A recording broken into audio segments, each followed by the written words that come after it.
Bueno, son las 7 de la mañana, 10 minutos, y miren ustedes, la conversación de hoy en esta tertulia diaria de Despierta Bogotá puede pararnos muchas sorpresas y espero otras tantas felicidades, esas alegrías que solo trae el descubrir algo que, hombre, siempre hemos tenido muy cercano en nuestros referentes, pero que hemos tenido como un pendiente.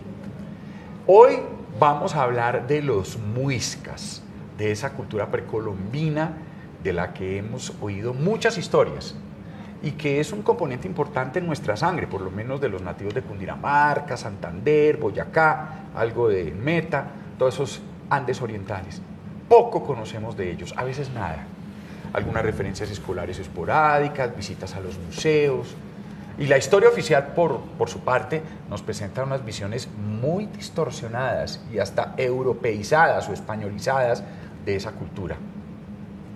Una idea romántica también, que puede no estar muy ajustada a la realidad.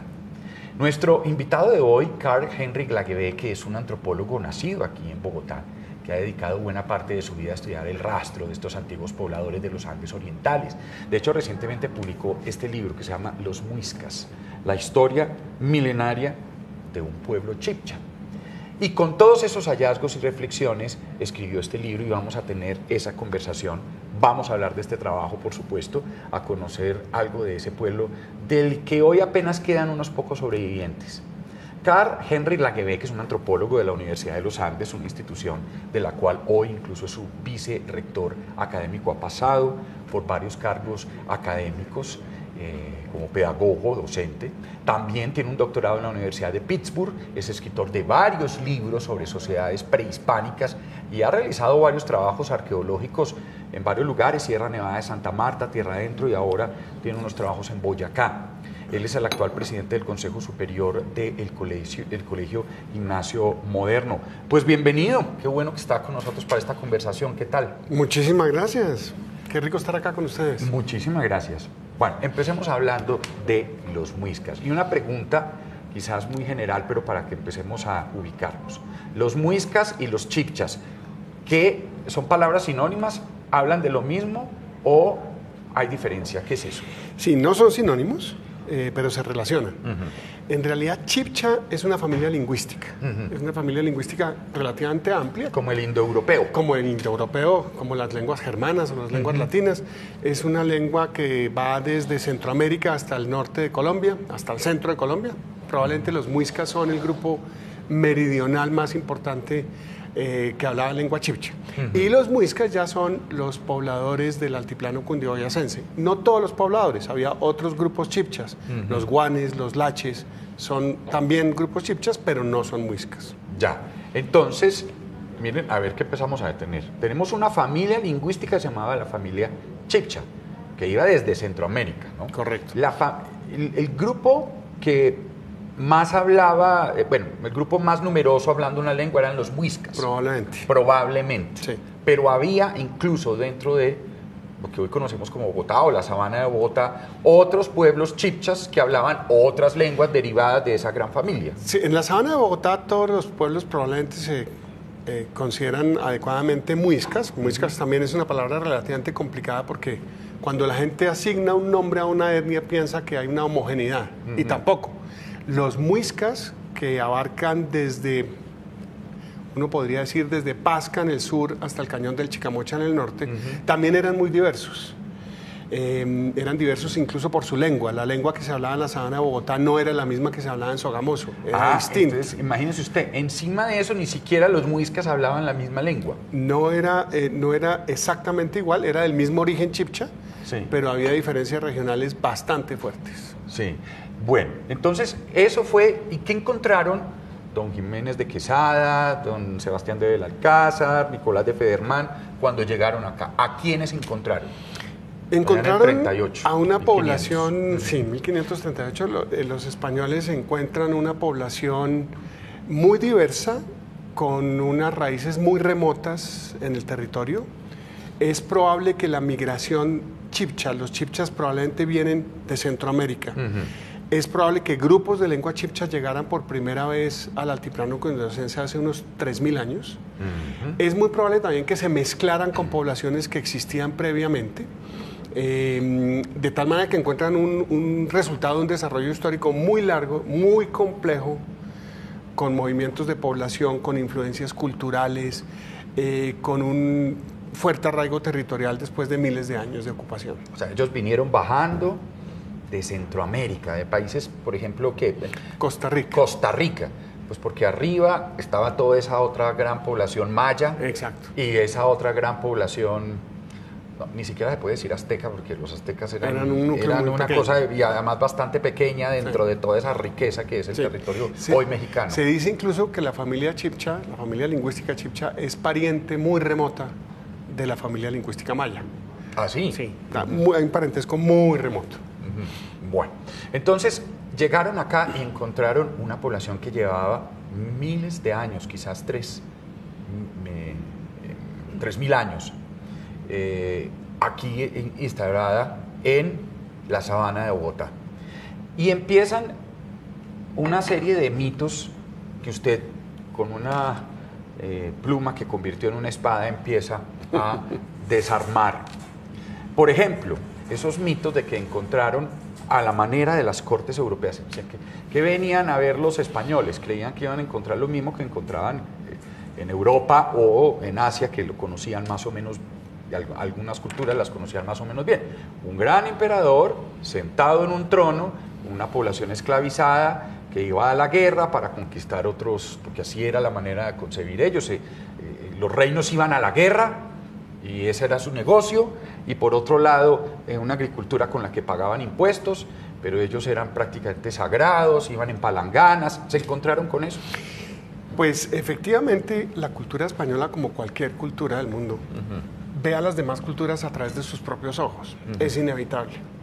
Y por supuesto, cuando llegan al altiplano, ellos se encuentran en unas sociedades en las cuales interpretan que hay reyes, que hay casi que monarquías hereditarias, que el poder de los caciques se basa en el control económico, que los caciques hacen guerras de expansión para adquirir más territorio y para adquirir más tributo de la población Pero local. no era así, no estábamos peleados con los que estaban aquí no estaban peleados con Tunja. Y no era así. Había conflictos, había poder, por supuesto. Los caciques eran personas poderosas, pero no era como la sociedad española. Quizás el ejemplo más bonito es la guerra.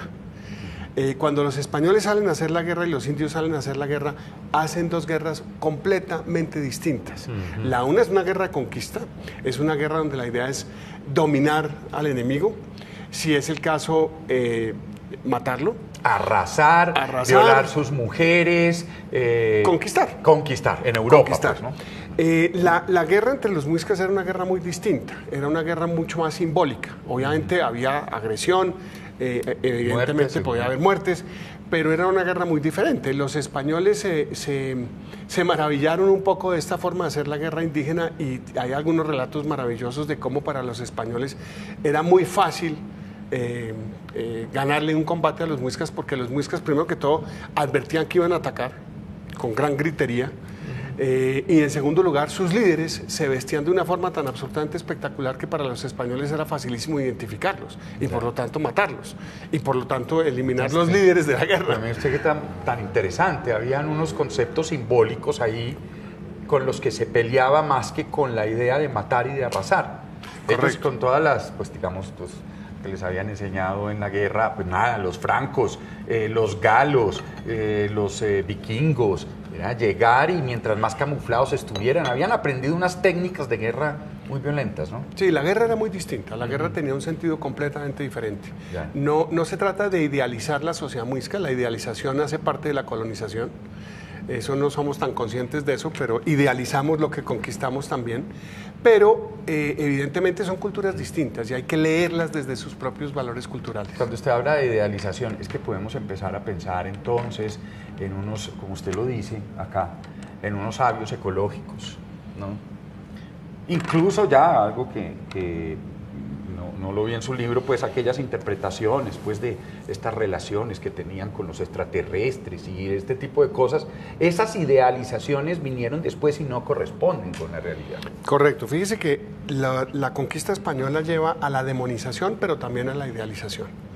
En muchos casos la conquista se justifica porque los indígenas son caníbales o son sodomitas o lo que usted quiera, que no fue el caso de la conquista del territorio muisca, pero en otros casos son los mismos conquistadores los que se inventan que han conquistado sociedades muy desarrolladas. Por ejemplo, en Mesoamérica los conquistadores hablan de sociedades comparables a Roma. Roma es comparada con las sociedades indígenas más complejas, lo mismo que los incas. Claro, de tal manera que ahí arranca la cosa. Tenochtitlán, Claro, era muy encontró Cortés, déjeme decirle, era claro. una... No era así el caso. No, eran sociedades muy distintas. Ahora, no es bueno ponerlas en una escala de valores, en que los aztecas eran más desarrollados o una sociedad mucho más sofisticada, ¿no? Son simplemente sociedades diferentes. Eso es otra cosa que tenemos que aprender. No son sociedades que valgan más las unas que las otras, son sociedades distintas. Los conquistadores mismos se inventan estas glorias de los muiscas y los criollos que lideraron la independencia fueron los grandes constructores de imaginarios sobre la sociedad indígena. Fíjese usted la paradoja, los criollos son los descendientes de los conquistadores y sin embargo los criollos son los que empiezan a hablar de nuestros indígenas, nuestros antepasados que lucharon heroicamente contra los españoles. Pero no en la época de la conquista, en la época de la independencia. Claro, en la porque época de la yo siempre, por independencia. ejemplo, en Memorial de Agravios, en fin, todo esto lo que yo veía era que los criollos le decían a los españoles, nosotros somos tan españoles como ustedes. Al comienzo. La cosa evoluciona muy rápidamente. Fíjese que uno de los cambios más interesantes en los criollos de finales del siglo XVIII es que ellos mismos empiezan a llamarse a sí mismos americanos. Los pueblos americanos, nosotros los americanos. Y resulta que los americanos, cuando usted lee la literatura del siglo XVII y principios del siglo XVIII, los americanos son los indígenas. Entonces hay una apropiación del pasado indígena por parte de los criollos para resistir a la corona española.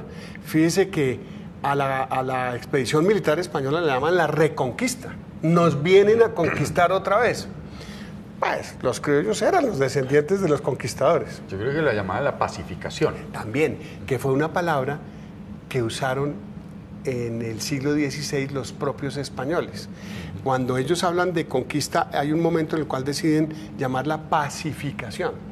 Entonces, fíjese que los criollos usan este lenguaje para apropiarse del pasado indígena de forma un poquito imaginativa, ¿no? Sí. Bueno, en todo caso, ¿quiénes eran los muiscas? ¿Qué comían? ¿Cómo vestían? ¿Cómo se organizaban socialmente? ¿Tenían esa misma jerarquía y poder? Porque es uno de los dos temas que ustedes más desarrollan en su libro, que las sociedades europeas. A ver, vamos a tratar de resumirlo en pocas palabras. Los españoles se encuentran en una sociedad densamente poblada. Obviamente los cálculos de población son muy difíciles de hacer y algunos yo mismo los he exagerado, creo, pero era una población densa, era una población abundante. Era una población muy agricultora, su manera de ver el mundo era muy la de una sociedad de agricultura, no el cazador, no es el cazador amazónico, es el agricultor andino. Pero de hecho aquí no había grandes, qué sé yo, bueno, estaba el jaguar. Había caza, por supuesto, pero era fundamentalmente agricultor. Había curís probablemente domesticados, había venado, había una población de venado, etcétera, y había otros muchos mamíferos y aves que cazaban.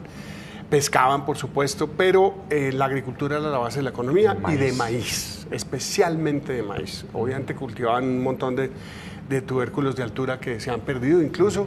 De las papas, de las grandes variedades de papas, cubias, ibias, chuguas, todas estas cosas, pero el maíz era fundamental no solamente en la dieta, sino también simbólicamente.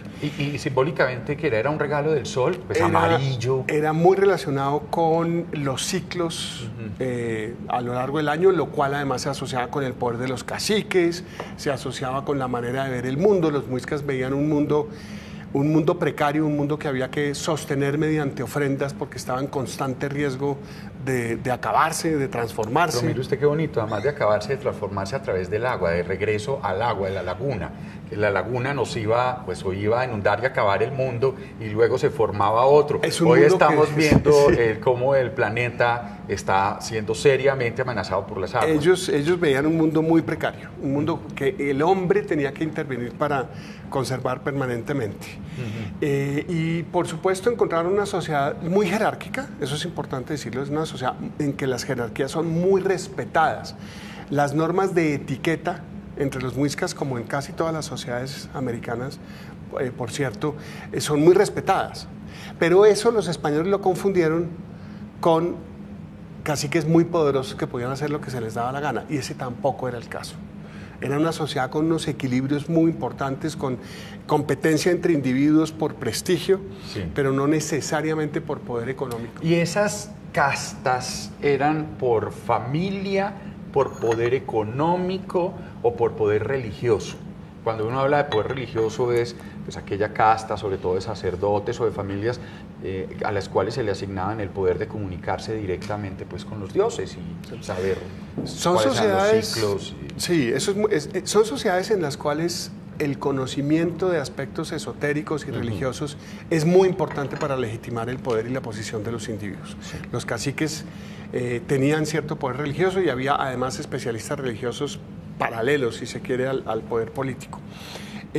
Pero es una sociedad en la cual no se forman castas de familias que gobiernan a lo largo de generaciones. Eso fue un poco lo que vieron los españoles, o lo que creyeron ver los españoles, pero en realidad quien era cacique tenía que ganarse el cargo de cacique, tenía que ganárselo a pulso, tenía que demostrar que era capaz, tenía que además sufrir largos procesos de entrenamiento muy estrictos, con dietas muy estrictas, etc. Cuando accedían al poder tampoco podían hacer lo que se les daba la gana, eran personas muy respetadas, pero tenían que ganarse ese respeto permanentemente. Un estudio genético muy interesante en un sitio arqueológico que se llama Tibanica seleccionó todos los individuos que fueron enterrados con oro y se concentró en analizar si esos individuos eran parientes entre sí, y ninguno era pariente del otro. Ninguno era pariente cercano, es decir, no se había formado una élite de personas de sangre que controlara la población, ni mucho menos. Ahora, obviamente la existencia de linajes es importante y la noción del lugar es muy importante. El poder muisca juega entre las dos cosas. Si usted va a ver un sitio como Bogotá indígena, que queda en Funza, es un sitio que tiene miles de años de ocupación. Es decir, el mismo lugar tenía una importancia simbólica, como hoy en día tienen sitios en la Sierra Nevada de Santa Marta o en la Sierra Nevada de Cocuy. Son sitios muy importantes. Y también hay linajes que se consideran importantes. Pero esas dos nociones, lugar y linaje, tenían que confluir en personajes que se ganaran el respeto de la gente. Ya. Entonces, fíjese usted cosas que empezamos a descubrir con la familia muisca con la que nos encontramos acá. Esa palabra muiscas, ellos se reconocían a sí mismos como muiscas, o como usted habla, moscas, gente, ¿quiénes eran? Es un debate muy interesante. Hay autores que piensan que no deberíamos usar la palabra muisca. Muisca hasta cierto punto es también un invento español. Sin embargo, yo pienso que la palabra tiene cierta utilidad. Muisca quiere decir gente, y es muy común que los grupos humanos se llamen a sí mismos la gente en oposición a los demás que no son gente. Eso es muy común a lo largo de América. Muisca aparentemente quiere decir eso, gente. Es una palabra que probablemente se usaba mucho más en la sabana de Bogotá y alrededores que en el norte del territorio muisca, pero los españoles la ampliaron, y la ampliaron a una serie de personas que definitivamente sí tenían relaciones culturales entre sí, iban a los mismos mercados, se casaban entre sí, tenían relaciones políticas. Entonces yo creo que sí es una palabra que sigue teniendo cierta vigencia. Ya. Bueno, en las ciudades que tenemos hoy, ya que conocemos, como usted hablaba, que los muiscas eran muy importantes, el lugar en el cual se establecían, ¿cuáles son esas ciudades que eran más sagradas y más importantes? Le voy a nombrar municipios: Chía, Cota, ¿sí? O localidades: Suba, Bosa, Engativá, Fontibón, que tienen Usaquén, que tienen nombres derivados y que los españolizamos pues de alguna manera. Se sabe de centros ceremoniales muy antiguos que siguieron siendo muy poblados y que fueron importantes después como capitales españolas. Típico caso Tunja, típico caso Sogamoso. Bogotá no queda exactamente en el asentamiento muisca más importante de la sabana de Bogotá, que como le dije, quedaba en Funza. Duitama probablemente también está sobre o muy cerca de un asentamiento indígena muy antiguo. Saber cuáles eran los sitios más importantes, pues tenemos los relatos españoles que toman una pequeña foto del momento de la conquista y que hablan de esos sitios y que arqueológicamente hemos visto que sí son muy importantes. Pero probablemente hay otros que se pasaron del ojo de los conquistadores. Un sitio como Nueva Esperanza, cerca del Salto de Tequendama, por ejemplo, es un sitio que evidentemente fue muy importante, pero no lo relatan los españoles del siglo XVI. Los españoles del siglo XVI observan una realidad que es una pequeña foto, no son buenas para saber qué estaba pasando 50 años antes de la conquista, 100 años antes de la conquista, que evidentemente las sociedades muiscas son dinámicas, no son sociedades que no se transformen. De tal manera que la arqueología tendrá la última palabra. Usted lo habla aquí en una gran paradoja que hay ahí. Los primeros españoles llegan y encuentran en ese primer momento la sociedad muisca pura, digamos, sin contaminación con el hombre europeo. Contaminación, no sé si es la palabra adecuada, pero bueno, sin contacto, mejor, con el hombre europeo. Pero ellos no estaban preparados para leer, ni para entender, ni sus lenguas, ni sus costumbres, ni el conocimiento. Mientras más preparados estaban los españoles, ya menos pura, pura también entre comillas, para referirme más bien menos contaminada, porque evidentemente el contacto entre dos culturas hacen que poco a poco, rápidamente, pues los elementos cambien o las cosas cambien, ¿no?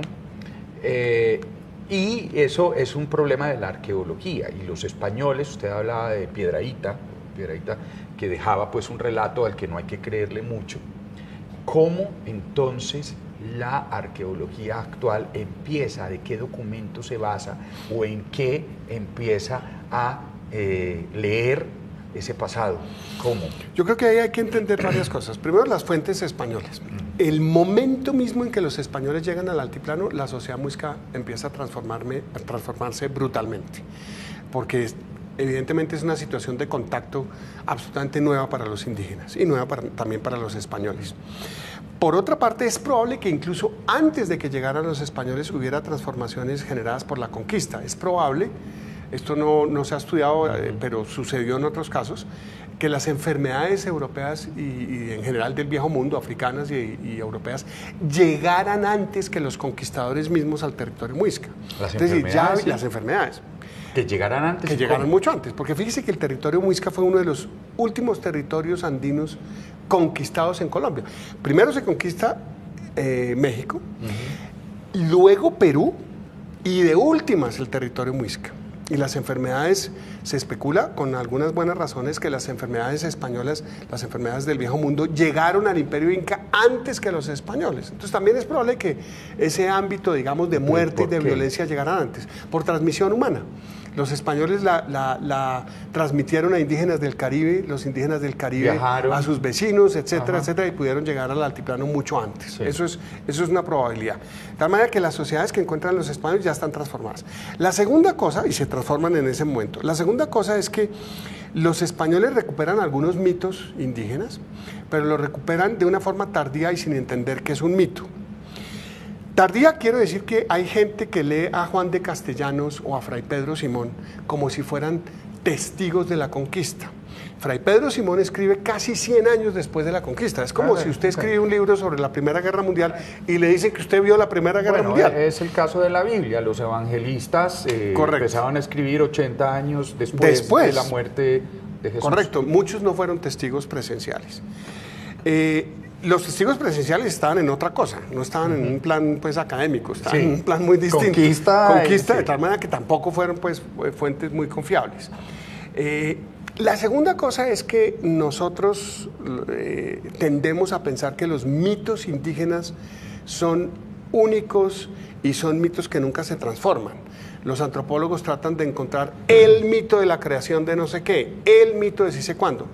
Resulta que en las sociedades indígenas los mitos son muy dinámicos. Y cuando se narran los mitos a los españoles, son mitos ya profundamente coloniales. Están tratando de explicar la presencia de los españoles. Están tratando de dar cuenta de una situación nueva.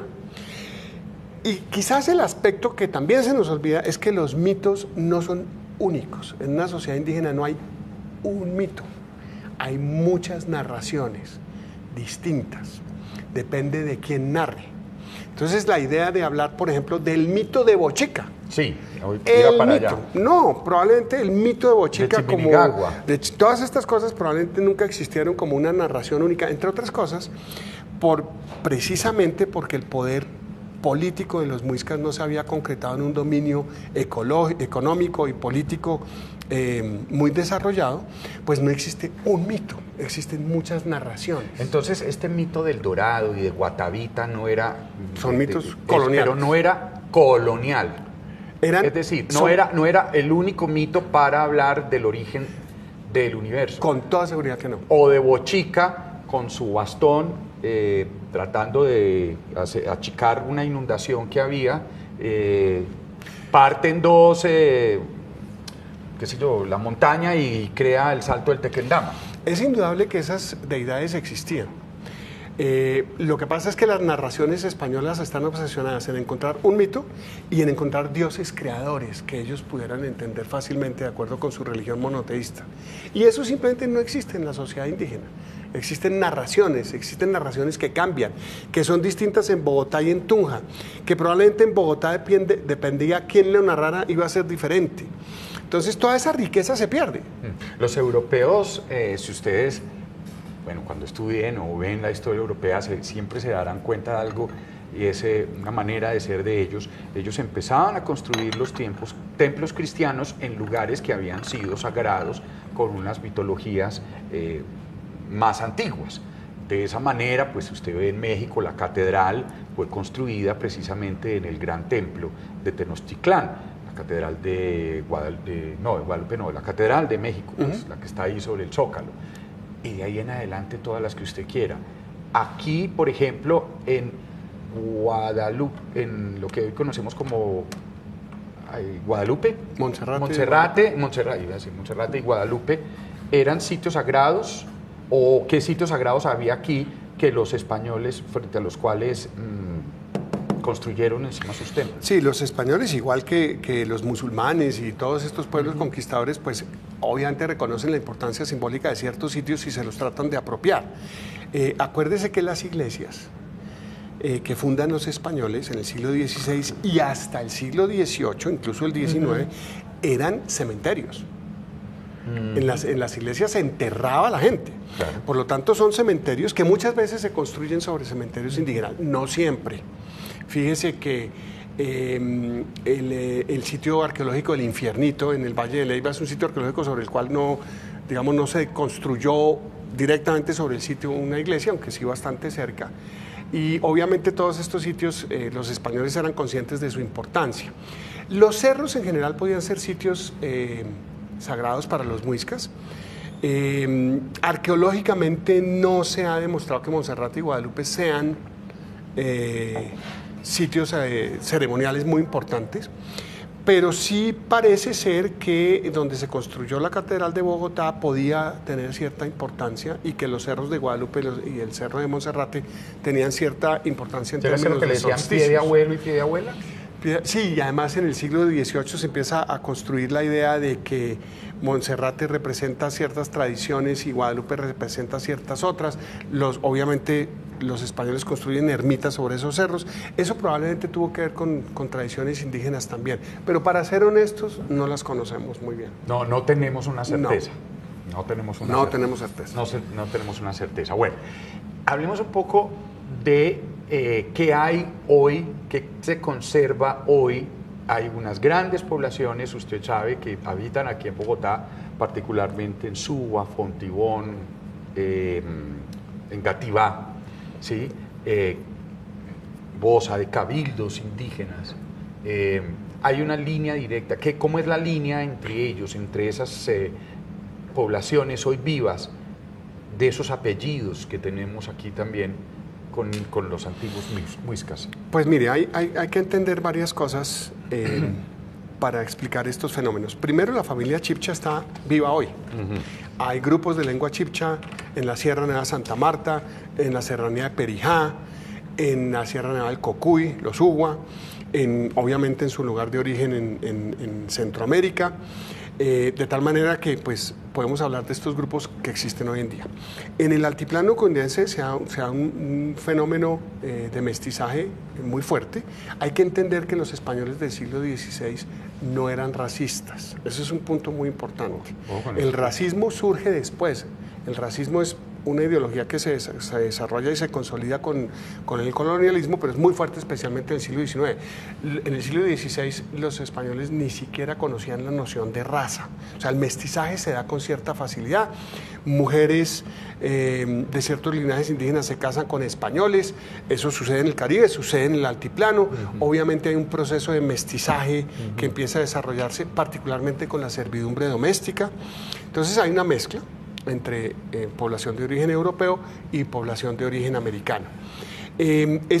Está perfectamente documentado que hay, digamos, una tradición indígena que se mantiene por lo menos hasta finales del siglo XVIII. Ambrosio Pisco, uno de los indígenas que participó en el movimiento de los comuneros, era de familia de Funza y reclamaba ser descendiente de los antiguos cipas que encontraron los españoles, obviamente ya con una noción muy europea de linaje, pero allí está. Y por supuesto hay cabildos y hay resguardos que sobreviven de alguna manera precariamente a lo largo de la República. La República fue mucho más hostil contra la identidad indígena, eso también es importante que los colombianos reflexionemos sobre eso. Fue mucho más hostil que la española. La legislación española, de alguna manera, claro, la legislación española mantenía a la población indígena por razones tributarias. Y de hecho, la población más peligrosa para el dominio colonial no era la población indígena, era la población mestiza. Cuando llega la República, y pese a la promesa de los líderes de la independencia, incluyendo a Bolívar, los resguardos se empiezan a acabar y los empiezan a disolver. Unos se disuelven, otros no, hay algunos que continúan. Hay evidencias de que en Cota, por ejemplo, el resguardo continúa, etc. Y además a eso súmele que hoy en día hay procesos de identidades indígenas nuevos, de reindigenización, unos procesos que en algunos casos son muy sanos, que quieren, digamos, mantener ciertos principios de ecología, de control, de apego a la tierra, etcétera. Otros que son más políticos, hay de todo. Ya. Pero evidentemente la palabra chipche, la palabra muisca, hoy en día siguen siendo vigentes. ¿Se podía hablar de una religión que estuviera presente en todos los muiscas? Yo me opondría un poquito a esa noción. Yo creo que la idea de una religión es muy típica del Islam y del cristianismo, que definen un solo Dios verdadero. Y yo creo que las nociones indígenas son muy diferentes. Entonces es posible que hubiese, pero quiero decir también, muy interesante ese punto, pero quizás complementándolo, todos los muiscas tenían exactamente los mismos dioses, las mismas creencias, los mismos protocolos para hacer sus rituales, o eran distintos aquí y allá y dentro de la misma sabana. Eran distintos. Sabemos que había deidades para propósitos específicos, para la tierra, para el comercio, para la guerra. Sabemos también que había deidades incluso a nivel familiar, ciertos linajes que preferían ciertas deidades. Los españoles, si uno analiza los documentos españoles, pese a ese esfuerzo enorme de encontrar deidades creadoras muy poderosas, uno lo que empieza a encontrar con los documentos es que hay un montón de deidades. Y de hecho, en algún momento los españoles dicen, estos muiscas tienen una deidad para todo lo que se les ocurre. Entonces es muy distinto a esa idea de una religión. Ya. ¿Cómo era la relación de ellos con los muertos?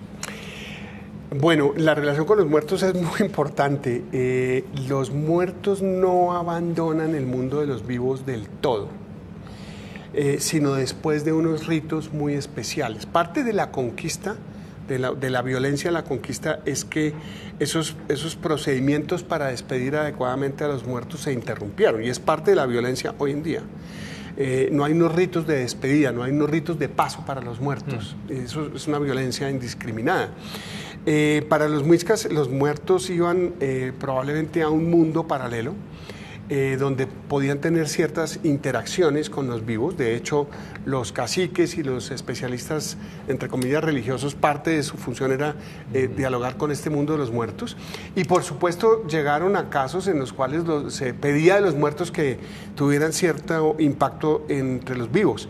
El caso más conocido quizás es que cuando los españoles llegan a combatir contra los muiscas, los muiscas salen con sus momias de antiguos guerreros en andas para que los ayuden a combatir contra los conquistadores. ¿Eran ricos en el sentido español?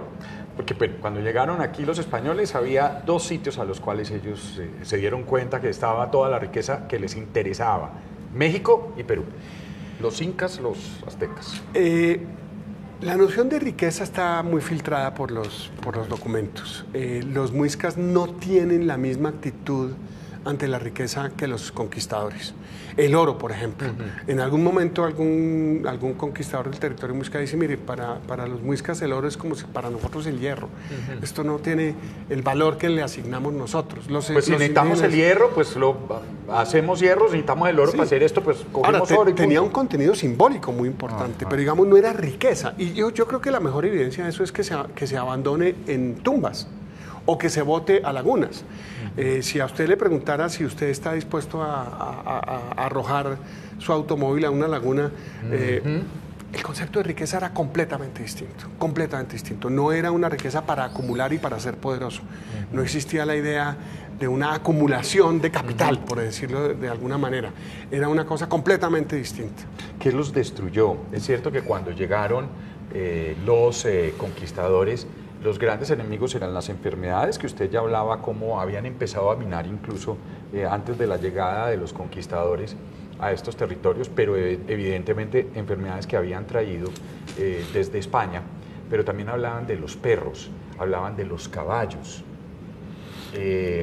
y por supuesto de esa manera de hacer la guerra que permitía dentro de los europeos la traición, el juego sucio, la puñalada trapera, cosa que para los indígenas no era posible, o sí era posible. Pues conocer en detalle si la puñalada trapera era posible entre los muiscas es difícil. Si uno hace un inventario de los restos humanos investigados, solamente conozco de 2 o 3 casos entre miles de muertes violentas.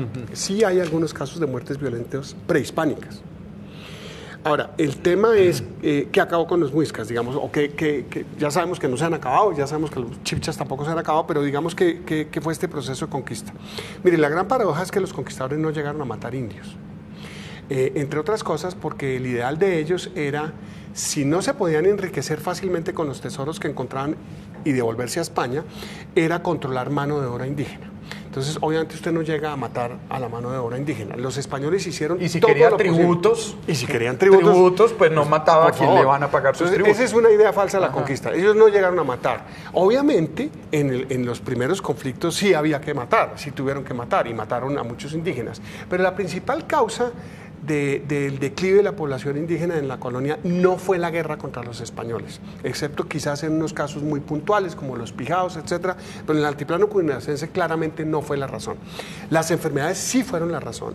La población indígena no tenía resistencia a muchas de estas enfermedades. Una simple gripa podía matar mucha gente, como hoy en día, hasta hace muy poco, sucedió con los Nucac. Fíjese usted, es decir, es que lo interesante es que estos procesos han seguido. Hubo mucha crisis cultural, si se puede decir de alguna manera. Las familias indígenas, muchas decidieron no tener hijos. Hay casos documentados de suicidios. Eso, no tener hijos. ¿Por qué? Porque es cierto que decían, no voy a darle hijos para que los esclavicen los españoles, pues, o no. Su mundo colapsó de tal forma, que evidentemente muchos indígenas decidieron no seguir con sus vidas. Incluso hay casos documentados de suicidios. El colapso cultural es enorme. Y estas cosas pues tienen un impacto en la reproducción. Ya. ¿Qué hay estos personajes? Porque se habla del mito de Bochica o de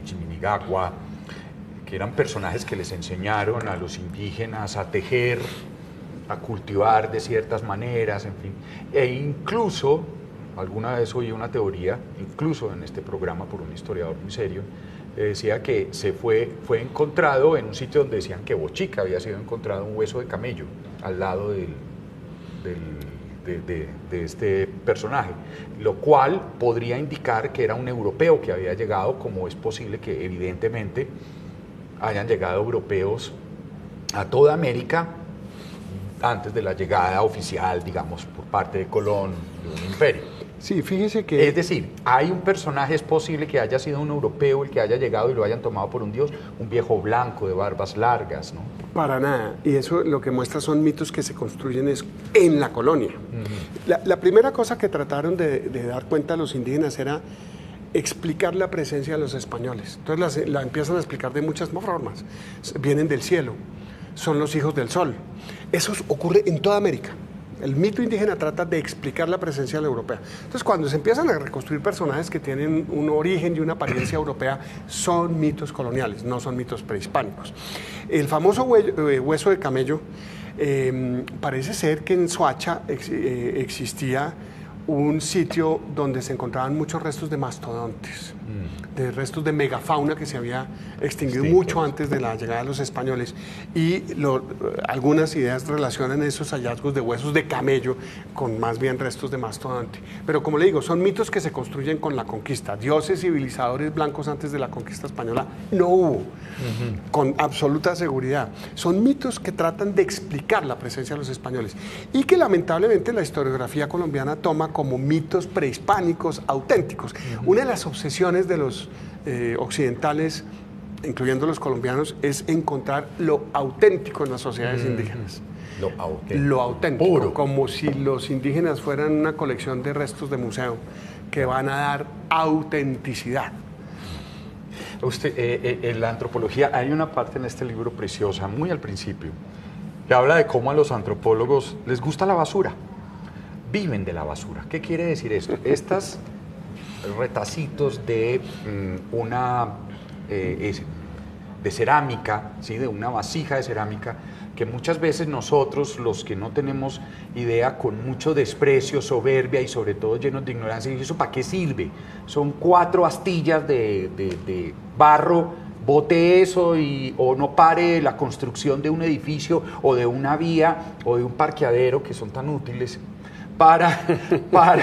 y tan bonitos, para estudiar 4 pedazos de vasija.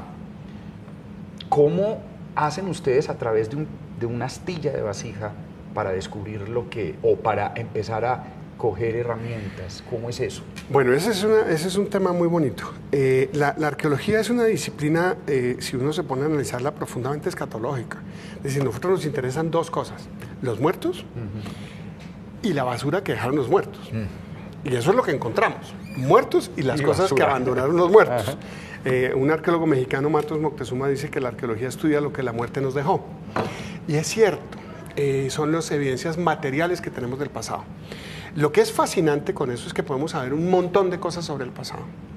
Y podemos decir un montón de cosas. No solamente hacer narraciones, sino también tener ideas bastante serias sobre lo que ocurrió en el pasado. Y para eso tenemos todo lo que la gente abandonó.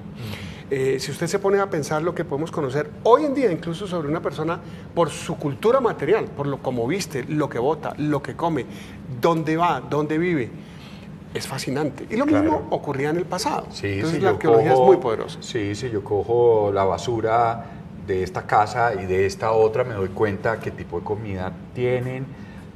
Si botan juguetes hay niños. Correcto. Si botan, no sé, lujos, tienen cierta capacidad adquisitiva, esta no. Correcto. Entonces, igual sobre el pasado. Y fíjese que lo bonito de la arqueología es que además la única alternativa que existe a las narraciones coloniales, tanto de españoles como de colombianos, la única alternativa es la arqueología. Y si bien esas narraciones españolas son útiles, digamos, no es para botarlas a la caneca, hay que leerlas, hay que tratar de entenderlas, la arqueología nos da una información que es fascinante. Y una de las cosas buenas que está sucediendo en Colombia es que hay una generación de arqueólogos jóvenes, bien formados, que está haciendo arqueología de muy buena calidad y que está empezando a cambiar cualitativamente la información que tenemos sobre sociedades prehispánicas. Claro. Que no es ese también, mirada tan europea del arqueólogo tipo cazador del arca perdida, ¿no? Con un látigo metido en las selvas, buscando tesoros de oro y magia, elementos mágicos. Listo, están estos elementos. ¿Dónde son los sitios arqueológicos más importantes que tenemos hoy en esta sabana? Pues fíjese usted que los arqueólogos, por lo menos a la escuela que yo pertenezco, tenemos cierta resistencia a pensar que los sitios arqueológicos son más o menos importantes. Depende para qué. Un pequeño basurero asociado a la producción de sal en Zipaquirá no es un sitio monumental, probablemente nunca vaya a ser protegido patrimonialmente por nadie, pero es absolutamente fundamental. Un cementerio con oro es tan importante como un cementerio sin oro. Un sitio grande es tan importante como un sitio pequeño. Depende de lo que usted quiera saber de esos sitios. Obviamente hay lugares que son evidentemente impresionantes a ojos de cualquiera. San Agustín, el Infiernito, Ciudad Perdida, etcétera, etcétera. Pero eso no los hace más importantes en términos de conocimiento. Hay muchos sitios que son relativamente desconocidos para la gente y que sin embargo han sido fundamentales para el conocimiento arqueológico de la población. Entiendo que es mejor que sigan así desconocidos para que no lleguemos los turistas a contaminar. Pero quiero decir en más o menos las zonas, que no nos dé las direcciones, pero ¿qué zonas son muy importantes? Ahí también hay unos sesgos importantes. Digamos, para el colombiano, yo creo que cuando se habla de arqueología vienen a la mente la Sierra Nevada de Santa Marta, viene a la mente San Agustín, tierra adentro, viene a la mente probablemente Calima, viene a la mente probablemente el Infiernito y sitios como estos. ¿Y aquí en la sabana? No tenemos así. Fíjese que hay un montón de sitios arqueológicos en la sabana, hay un montón de sitios arqueológicos. Yo le digo a usted que un estudio arqueológico sobre cualquier área mayor a 50 hectáreas en la sabana de Bogotá, la probabilidad de no encontrar un sitio arqueológico es cero. De tal manera que para nosotros todos esos sitios son muy importantes y de hecho concentrarse en unos pocos sitios que parecen especiales es un error usualmente, porque es como si usted cree que para entender la sociedad colombiana en el siglo XXI, excavar en el Capitolio es lo que es realmente importante. Pues no, habrá que entender el Capitolio, pero habrá que entender las regiones remotas, las regiones aisladas, las pequeñas comunidades. Todo eso es lo que conforma la sociedad colombiana. Igual en las sociedades prehispánicas, entender solamente a partir de los sitios espectaculares es un error. Y de hecho, la arqueología durante muchos años se concentró en esos grandes lugares. A los arqueólogos les fascinan las estatuas, las pirámides, todo este tipo de cosas, y cometieron grandes errores. El mejor ejemplo es la sociedad maya, donde por concentrarse con pirámides durante tanto tiempo, sitios que por supuesto le daban fama a los arqueólogos, olvidaron la sociedad maya rural. ¿Qué está pasando con los pequeños caseríos? ¿Qué está pasando con los que producen la comida? ¿Qué está pasando por fuera de esos grandes centros ceremoniales? Las dos cosas son importantes. Sí. Pues fíjense ustedes entonces lo interesante que es hablar sobre una cultura, la cultura muisca, que como le decíamos ahí la traemos como una gran pregunta, como una gran duda, y aunque existen grandes estudios, pocas veces aparece un libro como este, como Los Muiscas, la historia milenaria de un pueblo chibcha, donde está, eso sí, donde incluso trae pues evidentemente fotografías, donde se dedica a contar lo que sabemos de esta cultura que habitó esta zona que hoy pisamos. Carl Henrik Langebeck, muchísimas gracias. Un placer, mucho gusto. Su familia es, danés, ese apellido, vive acá, usted es bogotano, ¿no? Yo nací en Bogotá. Pero su familia... Mi padre nació en Dinamarca. En Dinamarca. Mi mamá es colombiana. Y ya, establecida pues aquí. Mestizo. Mestizo, de hace muchísimo.